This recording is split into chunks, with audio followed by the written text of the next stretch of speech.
Hello, hello, my name is Emma and welcome back to It Gets So Lonely Here. We're on the final route! Woo! The castle route! Let's go! So, basically, we've been drowned, we've been buried alive, and now it's time to see what the last one is. So you want to go to the castle? Good idea. All decent fairy tales tend to conclude in castles once they're beleaguered. Put upon heroines are finally able to wed the handsome princes they often dreamed of. Why bother trying your luck on the shore, which may very well be deserted, or the village, which will be full of dirty, barefoot peasants? It is far better to skip the suffering and go straight to the grand finale.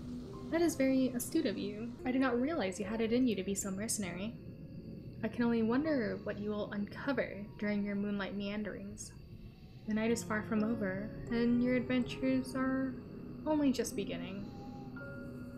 I hope only that you have brushed up on your curtsies, not courtesies. They might come in handy when one is interacting with a sovereign.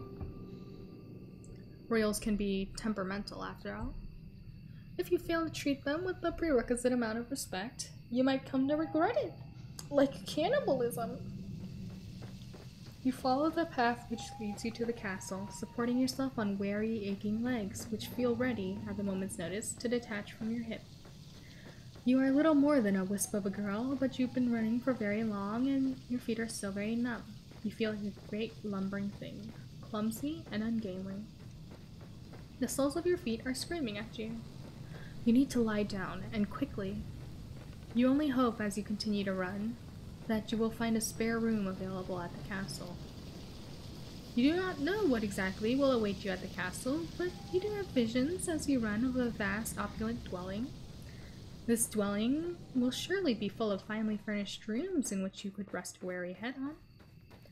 There might also be a king and a queen inside the castle, you ponder, who will be kind and wise, and what of their children? What of a princess? Every good castle must possess a princess who will take pity on you and your plight. You can imagine the face of this generous princess with ease. I think this is the only one we're actually going to meet, like, who we assume we're going to meet. A princess, but, like, maybe not the same personality as we hope. Thanks to the fairy tales you read in abundance as a small child, the princess will have a fair of hair and blue of eye, and soft pink lips pursed like rosebuds. Her limbs will be slender, her hands dainty and unsullied from physical labor, and her sensibilities will be sweeter than a marzipan. She will be kind to you and compassionate, just like an older sister. You do not know what older sisters are like, though, or younger sisters for the matter. You are only guessing. You are not a complete fool, however, despite your tendency to daydream, and you do have a few reservations.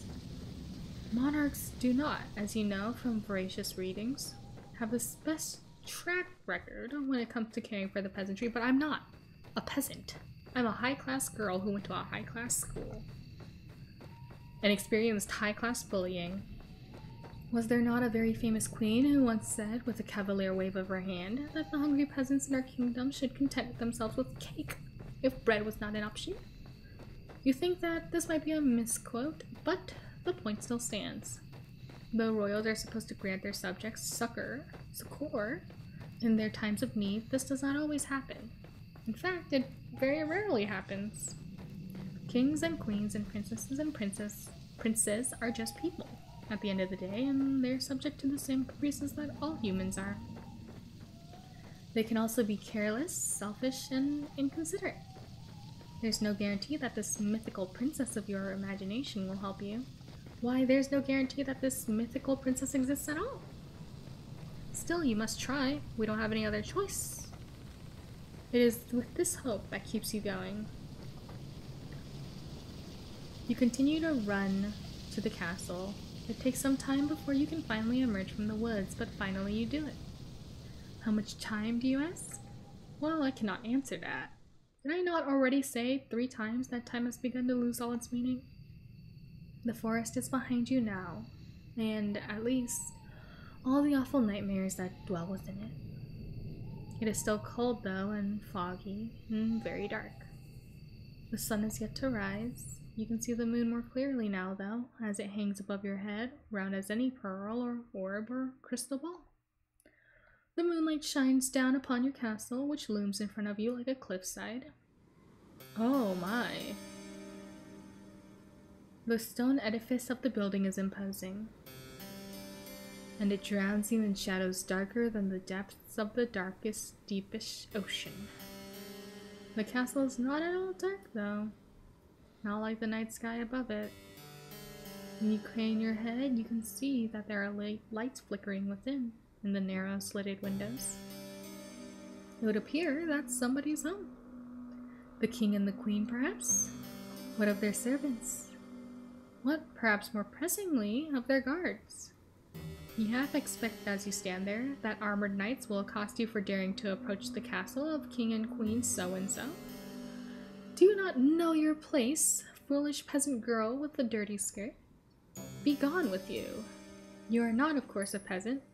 Your family is a wealthy one. Rather, they were, before your father made a series of poor financial decisions. So yeah, we get to see a little bit more of her life. That's why her father is very, like, how do you say this? Financially driven. You do not look like a young lady right now, though, with your dirty face and your dirty skirt, which are torn at the hem. If any guards were to take you for a vagrant, it would not be surprising. But though you stand there, dithering, filthy fingers hooked in front of your filthy skirt, you do not hear any cries. Nobody sounds the alarm. Lights might be on inside the castle, but there's nobody outside of its perimeter, standing sentry. There's nobody to impede your entry, and the elaborate iron gates which are set into the vast stone walls upon the castle's exterior are open, just a crack. It would be a trivial matter to slip inside. There's nobody to stop you. Why are you trembling now, you silly thing? You have come so very far, it would be an act of foolishness to turn back now. Go on, go. You inhale, perhaps in an attempt to screw up your courage, which has at long last begun to fail you. And then you step forward. You slide through the wrought iron gates as stealthy and as secretive as a thief, then cross path which leads to the tall, imposing structure.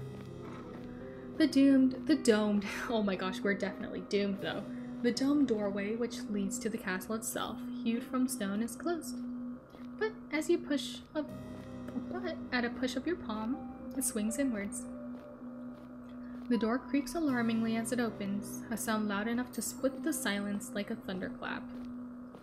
You inhale at this and glance around, your eyes darting hither and thither. Thither.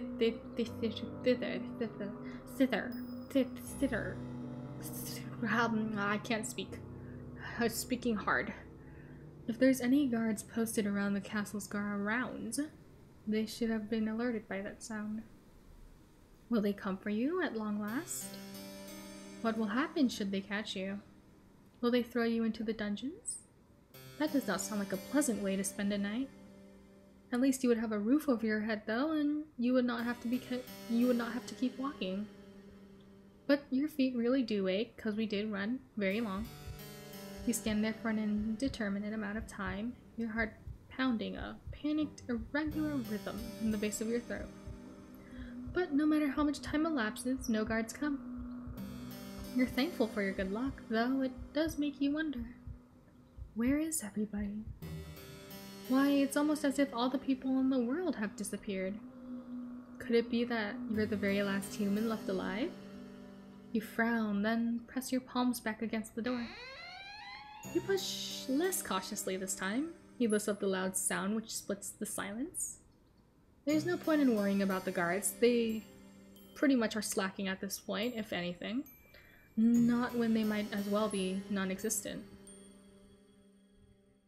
Your entry into the castle is secured, so you take a step forward. This door swings shut behind you and the resulting slam makes you jump. You did not expect it. You did not expect the door to slam shut, girl. Come on. Your heart knocks against your ribs, and with wide eyes, you glance around. You're standing in a vast entrance hall made of stone, which splits off into any number of passages. At the very end of the hall, meanwhile, there's a large, elaborate staircase, one which seems to extend to the heavens above. That's our sign. We're dying in this one too, guys. It is dark inside the hall, but there are numerous torches set in stones in the stone. Oh, sconces. Ooh, set in sconces. That doesn't feel like a real word. In the stone wall, which are aflame. They offer some relief from the shadows. You can hear the faint sound of the wind outwards as it moans against the castle's impervious wall, but you cannot hear any footsteps. You cannot hear any voices. You cannot, more importantly, hear any people. Maybe the castle is empty. If that's the case, though, then who lit the torches? It is a curious conundrum. Ghost. If it's a haunted castle, it could be a ghost. You muster up what remains of your courage, then cry out, addressing the empty halls in timorous voice which fails to properly fill up the space. Hello, you say, eyes wide. Is anybody there? Your voice echoes through the vast empty hall, but is met, yet again, with silence. You cannot say you're too surprised, but it is somewhat disappointing. Not one to be deterred, you try again and again, your voice growing louder and louder with each subsequent attempt, not event. We've been through 2 events. No matter how loud your voice, it fails to reach any ears. If anybody is here, they do not seem to be particularly sociable. That, or perhaps they can simply not hear you. Could they be in another room? It is a big castle. Yes, that must be it. You'll never find that pretty fairy tale princess of your imagination if you stand idle, you know? It's time to get to work. Put those legs of yours to good use. Not knowing what else to do, is there really anything else you can do? You begin to explore. You examine the rooms, first on the ground castle. Oh, ground castle. Of course, castle on ground. Ground floor of the castle, which are of a similar scale to the impressive entrance hall, large and richly furnished, but utterly unoccupied. After some time of aimless meandering, encountering nobody save the ghost of aeons just past memorialized on portraits upon the walls, you mustered the courage to ascend to the 2nd floor. This floor, too, you examine, wandering through a seemingly endless series of hallways until at long last, you find a door which is ajar. From between the crack in the door and the jamb, you can see a flickering light. Irregular, yes, but it is light nonetheless. Could it be from a fireplace? That would suggest then that this room is occupied, unlike all the others. Perhaps the kindly princess you dreamed of will be waiting for you in this room. Yeah, but this is abandoned, bro. It is with a trembling hand that you press your palm against the door. You push it. Oh my, is this a bedroom? Then you step inside the bedchamber which unveils itself to you. Shyly, you stand in the threshold of the chamber, much of your courage extinguished, and gasp. The bedroom itself is gorgeous. It is a chamber so luxuriant, not even the shadows can obscure the fine craft of the furniture within it, nor the rich patterns on the walls. It is the girl inhabiting the chamber, however, who truly takes your breath away. Oh my, oh my. Low-key getting Bowser vibes from her for some reason. Or maybe not Bowser. Baby Bowser vibes. Sitting upon the velveteen sheets of the towering what the fuck? Sitting upon the velveteen sheets of the towering four-poster is a girl in a sumptuous red gown who seems to be of a like age to you. You do not have a clear view of the girl's face. Her head is bowed, her gaze directed downwards at her lap. You can tell from her hair, however, and from her slender calves, which protrude from beneath the hem of her dress, that she is very pretty. The girl's hair is golden, just like a freshly cut wheat, but it is the red of her dress that truly captures your attention. Her eyes aren't blue, though, it seems. She is so striking that you cannot look away from her. Ugh! Bleh! Bleh! No, put that fucking away! That girl is not alone in her chamber, either. She has a companion, though this companion is not half so endearing as she. In her lap, perched upon her velvet skirt, is a doll. The doll's hair, like that of her mistress's, is gold. I can't even see the doll's hair, bro. Though much of it is hidden beneath the bonnet. Oh, I think I can kind of see it. Might just be my laptop monitor quality. The girl's adjusting the china teacup held to the doll's tiny hand, while the rim of the cup glints in the light, which exudes from the fireplace. If the girl is of a similar age to you, it seems strange that she would be content herself by playing with dolls. Well, it gets so lonely here, she has no one else to play with. Is she not too old for it? That's a little mean. Let her play with her dolls. This girl would be more at home, you decide, at a ball, wearing an extravagant gown, speaking with a wealthy nobleman, perhaps even princess. She should not be sitting in what you presume is her bedchamber, adjusting a teacup in a doll's hand. Okay, you're being a little presumptuous, you know, okay, protag? But you're not afforded much time to stand there, marveling at the girl, because she turns. She raises her head. Then her eyes meet yours. You thought the girl was pretty when you first observed her, sitting on the edge of her plush velveteen bed, examining her doll. Now she is looking at you, however, her face illuminated by the flames in their grate. You can see that you were mistaken. She's not just pretty, she's beautiful. So much so, it is breathtaking. She looks as though she stepped out of the pages of a picture book. She's simply too perfect to belong to this world. Perhaps she's some kind of vision, a waking dream, a hallucination? But no, she's none of these things. The doll on her lap is a cold, hard thing made of porcelain, and it is, unflinchingly, reassuringly real. What do you mean? Oh, you mean like the doll is a real doll? Yeah, okay, I was like, do you think the doll's a real kid? What the fuck? If she were a mirage, surely she would not be able to handle physical objects such as this. It is strange, though. The doll, though immaculately made, looks oddly imperfect compared to the girl who is holding it. She's so startlingly beautiful, she even puts man-made representations of feminine charms to shame. The sight of her makes you feel rather weak. You always have had a fondness for fair maidens, haven't you? You're such a playboy. You're such a simp MC. You're rather hopeless when it comes to them, even worse than a knight-errant from a portly legend. Your aesthetic appreciation is not particularly ladylike, but, well, it's not every day a girl encounters an elegant beauty like this, attired in red, illuminated by the firelight. I mean, true. I suppose I can forgive you for this rudeness, as too can the girl. She does not seem— she's about to go, oh ho ho ho kind of vibe. She does not seem the type to hold a grudge. Oh! Oh shit, how do I want to do this? Should I do an accent? Oh god, this is gonna be so, gotta get the vibes right.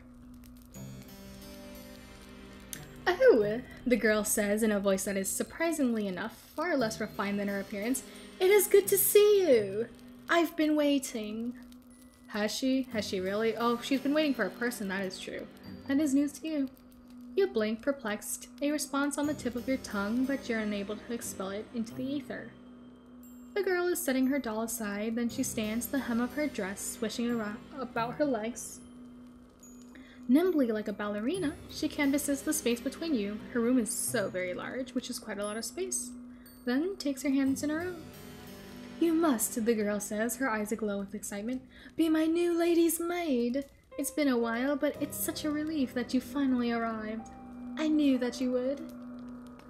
You never leave me alone, not when you knew how long I was waiting. Oh, I'm so happy. The girl's good mood is contagious, so much so you find yourself being swept away in it. You're tempted to accept any identity she might press upon you. You've never been a maid before, but you do not mind being this girl's maid, especially because she's, what, pretty, and also this is a new place to live in. She does not seem like a poor mistress to serve, not if she's always this kind. You cannot mask the confusion, however, which flickers across your face. You are not good enough as an actress, and in any case, this is all happening too quickly. Why, you barely know this girl. Why is she being so very familiar? It is with blank bovine eyes. Bovine eyes that you examine the girl. Your befuddlement is pronounced enough that even the girl, despite her good mood, notices it. She frowns. Then she says, her finger sliding away from your own. Or am I mistaken? Are you not my new lady's maid after all? The disappointment in the girl's face is abundant. So much so your heart clenches. Gotta be the maid now. We know that cannibalism coming, but we gotta be the maid now.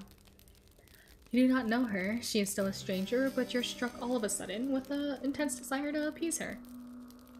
You do not want to let her down. Would you want to let down the princess when she looks this pretty?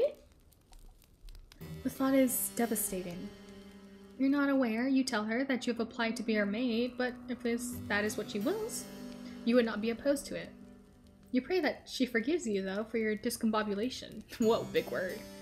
You come from a distant country and you have traveled for so many miles. You know not where you are, and you do not know who she is. What? You do not know who I am? It is regrettable, you tell her, but no, you do not know her, though it is no fault of her own. Also, it feels like she comes from a disgraced, like, castle kingdom, right? Because the castle's starkly empty. Why, you've spent so much time running, you hardly even know yourself. Ah, so you're a fugitive then? From another country? I see. I won't pry into your past then, if you'd rather forget about it. I don't mind sharing my past with you, though. Everyone in this country knows who I am, after all, or at least they should. Now, this is quite the impressive boast. If it were to come from the lips of another, you would find it unpleasantly arrogant, but she's a princess, and she's cute. You do not think, however, that this girl is trying to show off. You get the feeling instead that she's merely telling the truth. If you do not have the pleasure of knowing me, then allow me to do the honors. My father and my mother were the king and queen of this realm, and I am its princess. I've lived in this castle all my life, so I don't know much about the outside world, but I do know that other countries do exist. I've lost the accent while I was saying that line. Like, my tongue changed positions and now I don't think I can recreate it. I presume it's from the one of those foreign countries that you come from. I've done it. I'm a genius. I'm a god. It is very good to meet you. I've always wanted to talk to somebody from overseas. Feels like quite the opportunity. The girl giggles at this and you smile in response. Like the obedient maid you are. You tell her, unthinkingly, that it is your pleasure, really, to meet her. Or at least, you mean to. You only get halfway through this remark when the full gravity of what the girl has told you sinks in. You come to a stop. Then you stare. Did she just say she was a princess? Yes, that's right. I'm a princess and one day I'll be queen, after I've done a little bit of growing up. The ministers don't think I'm ready to run the country just yet, but I've been doing my best at the lessons. Oh my god, I've lost it again. One day, I'm sure I'll be the best queen that's ever was. So she really is a princess. Oh my god, but she doesn't feel like the big sister type. She feels like the younger sister type. That makes sense, you suppose, given she lives in a castle, but it comes to a surprise regardless.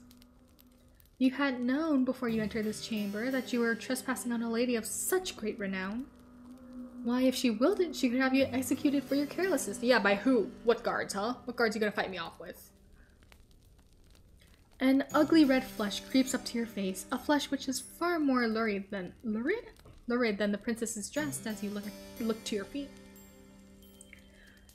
Bashfully, you stammer out a new address, that you are very sorry for intruding upon her, and you hope that she can forgive you.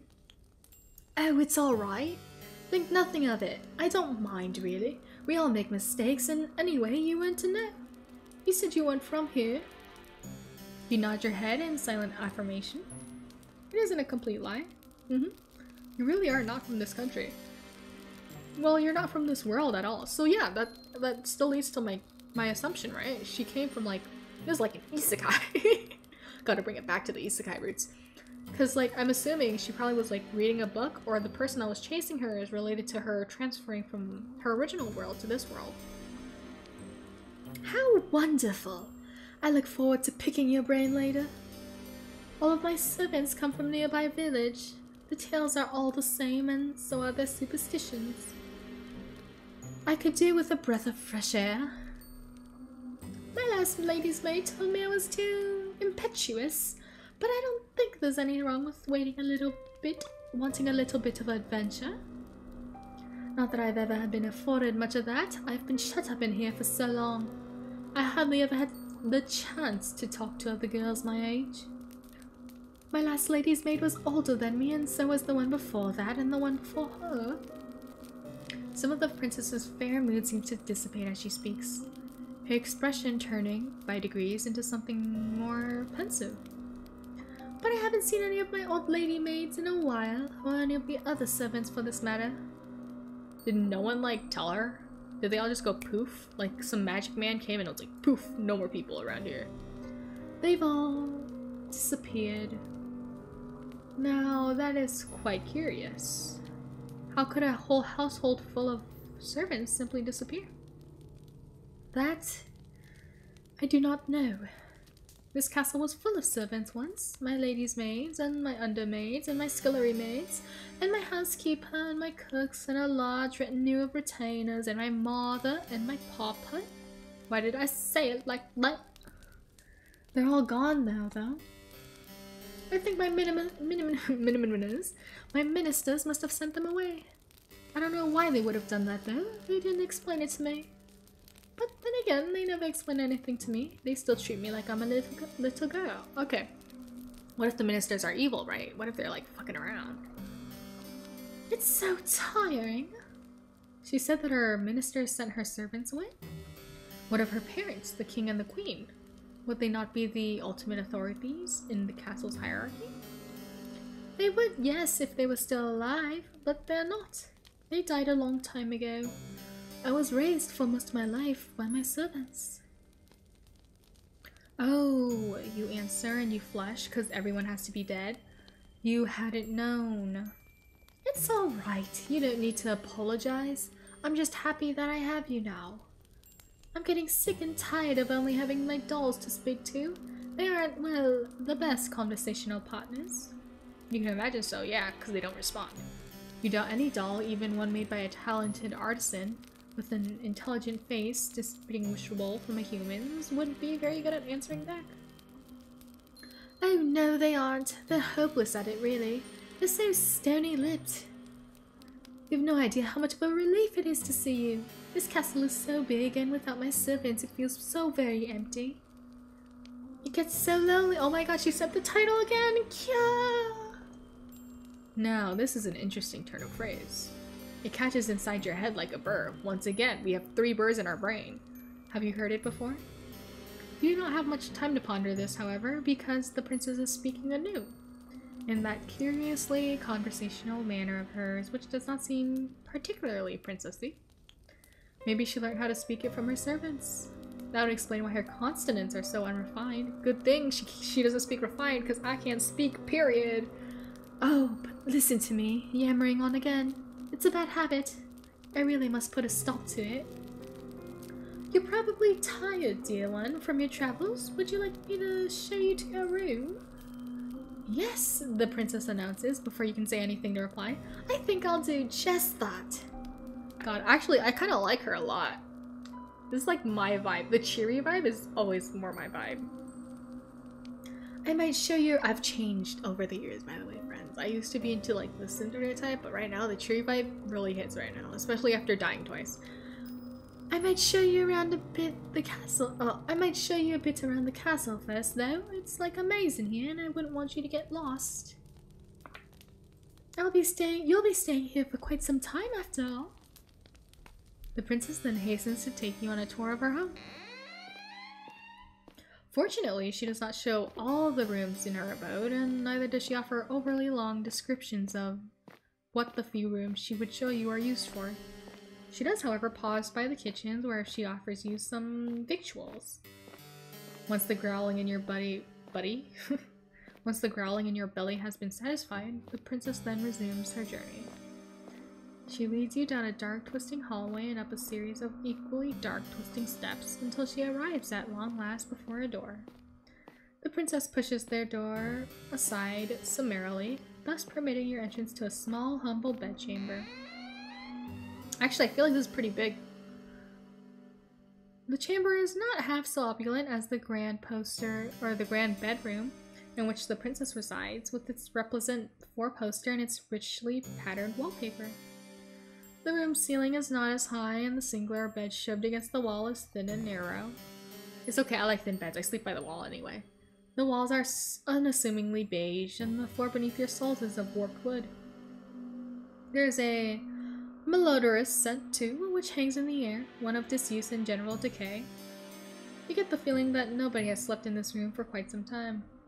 That might explain why it feels so very cold in here, and very lonely. Though if the princess's tour over castle has taught you anything, it is that it is cold in every room in her abode, except the one with the fire. Now here we are, the final stop of our tour. This will be your room, dear one. I hope it's to your liking. The princess, despite her exalted status, looks somewhat uneasy as she observes you. Her eyes upturned like that of a loyal dog's. I've been meaning to point out, her eyes are also not blue. So she's not even our ideal princess. Not to be like mean. I'm just saying her eyes aren't blue. Unless I can't see her eyes properly and they actually are blue, but in this light they're gold. Her golden eyes are honestly probably better though, if I'm being honest. I think I'd prefer her with golden eyes over blue eyes. Is she concerned about your reaction to this room? Perhaps she's afraid that you'll turn your nose up at her kindness. For a princess, she is awfully eager to please. This unexpected constant between the princess's lofty title and her ingratiating attitude makes you smile. The room is rather scanty, yes, when it comes to its contents, but it's more than passable. It's better than the last room. It has a roof and four walls, and though it's cold, you fancy you will feel warmer once you've slipped underneath the bedsheets. The room is not quite so fancy as your dormitory at the conservatoire, but neither is it so large, and it does have one glaring improvement over your previous lodgings. You will not be expected to share it with anybody else. True, that's the best part. There's only one bed in this room, and this bed belongs to you, and also nobody else is really here. You think that the peace and quiet will do you a world of good. You tell the princess as much, and she smiles. That's good! I was wondering you wouldn't like it here. I think it isn't much to look at, but one of the nicest servants' rooms we have in the castle. Most of the maids sleep beneath the roof, in this teeny tiny room which is all cramped. There's 10 beds up there, and they're so close together there's barely any room to pass between them. I thought it was perfectly ghastly when I saw it, the last time I went up there, not that I was, well, supposed to be up there. It was a rainy day and I couldn't go outdoors, so I was doing a bit of exploring. If the housekeeper had known I'd been skulking around, I wouldn't have think she'd been best pleased. Well, in any case, I've lost it again. I keep losing it. My brain can't handle this. Well, in any case, nobody sleeps up there anyway. The scullery maids are all gone now. I wouldn't put you up there, though, in the attic with all the empty beds. Well, I don't think it'd be very cheery. You're not just a scullery maid, you're my lady's maid. That means you deserve good lodgings. It'd be an insult to offer you any less than that. Now it's getting late. You'll have to forgive me for rabbiting on. I've heard it's something I tend to do. It's a bad habit, one that's unbecoming for I think it's cute, though. You can tell my bias straight up. I think it's cute. The housekeeper won't be enough times. You reassure the princess to the contrary, smiling as you do so. You do not mind if she talks too much. That is better than not talking at all. Her affable nature makes it easy to spend time with her. Manners be damned. You were always scolded too back in the conservatoire for your behavior. You know full well how aggravating it can be to be upbraided, not for any particular misdemeanor, but for being yourself. Well, I'm glad you understand, the princess answers with a giggle. I really should be off though. It's bad manners to keep you, especially when you look so sleepy. Get some rest. We can talk more tomorrow, if you don't mind my ceaseless prattle. I'm glad you seem to appreciate it at least. Though I'm sure you'll get tired of it eventually. All my old maids did. The princess departs, and in her absence, you take a seat upon the bed, your new bed. You cannot help but think that this is all happening very quickly. It does not seem like very long ago that you were still in the forest, running for your life amongst the tall, imposing trees with their gnarled, grasping branches. The forest might as well be a distant memory now, once again. You're indoors, inside a castle no less, and you might have been given a room in which to sleep and clothes that you might wear. It seems premature still to declare that you're out of the woods, in a metaphorical sense, I mean, but things could certainly be worse. You force yourself to stand on legs which feel too weary to support you and change into the night clothes hanging in the wardrobe. The night clothes do not fit you perfectly, but you're too tired to care about it. You're too tired to care about much of anything. You retreat to the bed and slide beneath its sheets. Then you let your eyelids fall shut. You exhale. And lulled by the breeze which blows outdoors, you fall asleep. You're so very tired. Your sleep is a deep, dark one. Darker even than the furthest abysses of nighttime. Like the nighttime sky, however, which shimmers with stars, your sleep is not devoid of those prismatic fragments you humans call dreams. Though in this case, I'd rather think your nocturnal imaginings are worth more than that. They're not dreams, are they, to which your slumbering mind is subjected? You know that they're not. They're memories. Otherwise, your body would not be so very cold, not so cold. Oh, that's interesting, though. How will this represent her now? The images that flicker beneath your closed eyelids like the ghostly images in a let's pretend I said that properly, were not conjured from within your mind. They were instead taken from your memories. You're not merely dreaming, you're remembering. You remember the girls who slept in your dormitory and how they always hastened to use the shower first so you were last for breakfast. You remember how, when you finally did arrive at the dining hall, the most desirable morsels had already been snaffled up by the girls who got there earlier. You struggled too to find a seat once you finally did get hands on some food, because nobody ever wanted to sit with you. The other girls all acted like you were a leper, save for when they wanted favors. They never asked for these favors, mind, for why would they? To them, your father's prestige did not matter. They were all wealthy ladies too, many of them wealthier than you. When everybody has the airs and graces of a princess, how is anybody supposed to stand out? You stood out the least in your class. Perhaps you were one of the smallest, the frailest, the sickest, who always came down with colds in the winter. Your poor health did not stop the other girls from treating you as a servant, though, when they remembered that you existed, of course. It was your lot in life, as you dwelt within the stone walls of the conservatoire, to carry school bags across the field like a pack mule. So it's the servant thing, right? Like, you're a servant, you're a maid now, it's a servant thing. Then come to the evening, the girls in your dormitory had you sewing on missing buttons and ironing out the creases and wrinkles in their uniform. If there was an odd job that needed performing, you would always be asked. But these girls did not, well, ask you. That would be too civilized. They ordered you instead, and as they ordered you, they laughed at you. They laughed and they laughed and they laughed. The laughter hurt, but it hurt considerably less than the kicks did. Oh my god, girl. Oh my god. Oh my god. The teachers here are doing nothing for this girl. No one is doing anything for this girl. Once during an embroidery lesson,